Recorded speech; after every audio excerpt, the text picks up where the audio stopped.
Bonjour les petits tacos. Après une courte absence sur YouTube, je vous retrouve aujourd'hui pour une vidéo chill. On va faire un petit point revue lecture du mois dernier. Au programme, 4 romans dont 2 nouveautés, Hunger Games, La balade du serpent et de l'oiseau danseur, et Là où chantent les écrevisses, et 2 autres romans plus anciens, Un monde à portée de main et Beloved.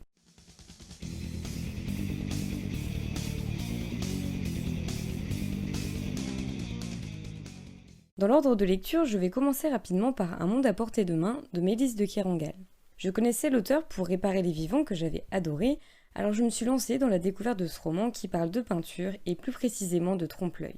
On y suit Paola, 20 ans, qui entre dans le prestigieux institut de peinture de Bruxelles. Dans cette école, elle va apprendre à copier le monde et à donner l'illusion que ses peintures sont la réalité. Pour cela, elle va devoir s'informer sur ce qu'elle peint, voire se fondre avec ses sujets de peinture. Entre les studios de cinéma et les grottes de Lascaux, elle va exercer son savoir pour donner vie à l'aide de ses coups de pinceau. Mélisse de Kerangal a déjà un style assez lourd avec des phrases non ponctuées et des paragraphes très conséquents, et le thème qu'elle aborde dans son roman amène à être développé, ce qui peut être assez long à certains moments. Peut-être à cause de la fatigue, j'ai décroché quelquefois, mais le sujet paraît tellement maîtrisé et tellement intéressant que je l'ai dévoré en quelques jours. J'ai appris de nouvelles choses et c'est ce que j'aime dans les livres. Donc je vous recommande ce roman si vous souhaitez en apprendre plus sur l'art du trompe-l'œil et si vous aimez être transporté à travers une histoire. Le second roman que j'ai lu en juillet fut Beloved de Toni Morrison. Le récit se déroule dans les années 1870 aux États-Unis. On s'intéresse au personnage de Seth, une ancienne esclave, 18 ans après sa fuite. Tout au long du roman, on va être amené 18 ans en arrière afin de découvrir le drame qui s'y est déroulé. Au fil des pages, on découvrira des indices, des fragments du passé de Seth au bon abri, mais aussi des scènes de sa vie quotidienne dans l'Ohio. Cela faisait un moment que je voulais découvrir l'œuvre de l'auteur au prix Nobel de la littérature, Toni Morrison, et son roman récompensé par le prestigieux prix Pulitzer semblait être un bon moyen d'entrer dans son œuvre. J'ai trouvé ce roman très glauque, mais finalement tellement poignant et sensé que je n'ai pu me détacher de lui avant de l'avoir terminé. Bref, c'est un roman qui m'a bouleversée et que je vous recommande très chaudement. Après Beloved, j'ai commencé un livre un peu moins lourd, Hunger Games, La balade du serpent et de l'oiseau danseur de Suzanne Collins, que j'ai beaucoup aimé aussi, alors que je partais avec des a priori, peut-être à cause de mauvaises suites de best-sellers. Pour résumer, on suit le jeune Coriolanus Snow à une année décisive de sa vie d'étudiant modèle.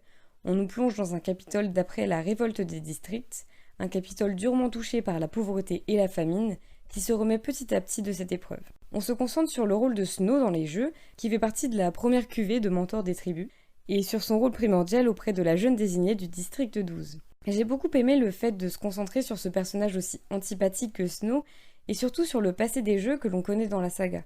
Beaucoup d'éléments expliquent ce qui découle dans la trilogie, et je trouve ce préquel assez pertinent. Enfin, ma dernière lecture du mois fut Là où chantent les écrevisses de Delia Owens, un livre qui m'a attrapée dès les premières pages. Nous sommes en Caroline du Nord, après la Deuxième Guerre mondiale, et nous nous concentrons sur la vie de la fille des marais, ou Kia. L'enfant sauvage, comme on dit au village, et qui pourtant possède un savoir inégalable sur ses terres, le marais.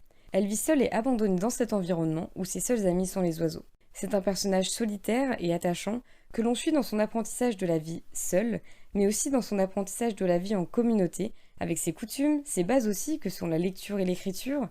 Mais le plus intéressant, c'est son amour pour le marais, qui nous en apprend autant sur celui-ci que sur elle, qui est un reflet de sa personnalité, mystérieuse, rejetée et pourtant pleine de surprises à découvrir. Ce roman m'a beaucoup touchée et c'est une très belle découverte que je vous recommande. Voilà pour mes lectures du mois de juillet, je suis très satisfaite de toutes ces découvertes, en espérant que le mois d'août m'en apporte autant.